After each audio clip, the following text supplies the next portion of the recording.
magandang araw mga kabagwis. At ngayon ay November 13, alas 4:30 ng hapon at papunta tayo ngayon sa Lamarang Seafood Restaurants and Resort. Yan. I-meet up natin si Utol Birdie Birds.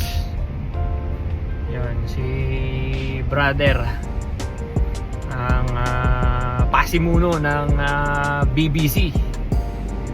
Yan, may meeting ang BBC Nueva Ecija ngayon.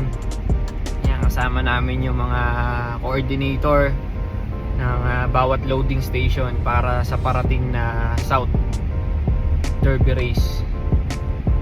Yan, pagmimitingan yung mga resa-resa kung paano ang magiging sistema ng magiging lipad ng BBC dito sa Nueva Ecija. O, tama po kayo.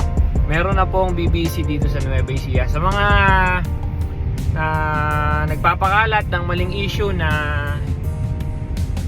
parang sasabay lang daw sa BBC, nagkakamali po kayo dyan. Meron po talagang BBC Nueva Ecija. Kaya nga po, inilabas na po mismo ni Brad yung logo ng BBCNE. At meron na pong page.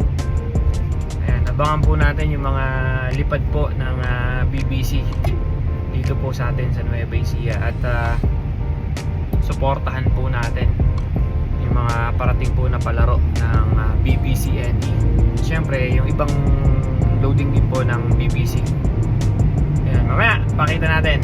Right.